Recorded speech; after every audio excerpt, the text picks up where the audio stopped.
হ্যাঁ, অটোতে দিয়ে দেবো, তারপরে এটা দিয়ে দেবো। অর্থাৎ সবার দেখার সুবিধার্থে আমি এটা একটু কমায় রাখতেছি, র্যাপিডটাও যতটুকু কম সম্ভব সেখানে রাখতেছি। আর কমায় রাখার উদ্দেশ্য হলো আমরা এই ভ্যালুগুলো একটু অবজার্ভ করবো, প্রোগ্রামে যা দিচ্ছি সেটা ঠিক আছে কিনা আমি সেটা একটু বোঝাই দিতে চাই।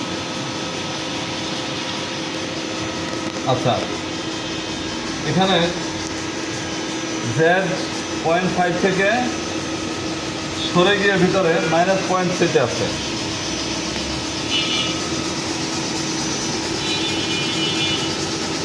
আগে 2 মিলি কেটে নিচ্ছে।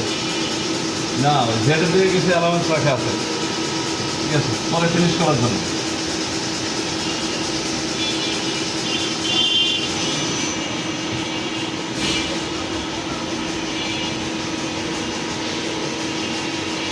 এটা হলো পুরো একটু ফলো হয়ে যেতেছে ইয়াটা হ্যাঁ, স্টার্ট করার সময় একটু ফলো হয়ে যেতে, ইন্ডের সময় একটু স্পিড বেড়ে যেতে। হ্যাঁ, হ্যাঁ, হ্যাঁ। শেষের দিকে স্পিডটা বেড়ে যাচ্ছে না, জি কারণ আমরা কাটিং স্পিড মোডের প্রোগ্রামটা করছি। এই যে আরপিএম কোথায় দেখাচ্ছে, আরপিএম রেটিং দেখাচ্ছে না, মিলিমিটার পাবেন স্পিড দেখাচ্ছে। আরপিএম আরপিএম উঠতেছে। এই যে আরপিএম, এই যে বেড়ে যাচ্ছে।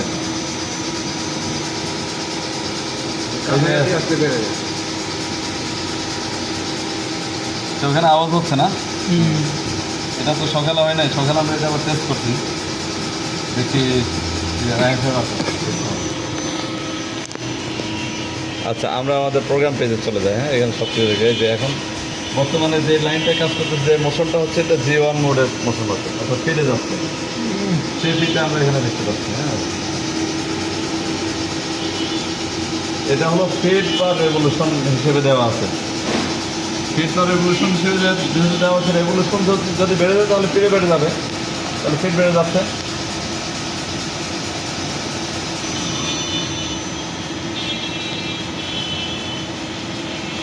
আচ্ছা, আমরা দেখবো এখানে Z-2-তে চলে আসছে, তাই না?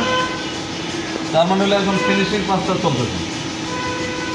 G72 সাইকেলের কাজটা G70 সাইকেল নিয়ে সে ফিনিশিংয়ের কাজটা করে যাচ্ছে, বিকজ Z-2.0-তে চলে আসছে। এখন কিন্তু ফিড একটু কমাই দেওয়া আছে, মানে ভালো ফিনিশিংয়ের জন্য আছে।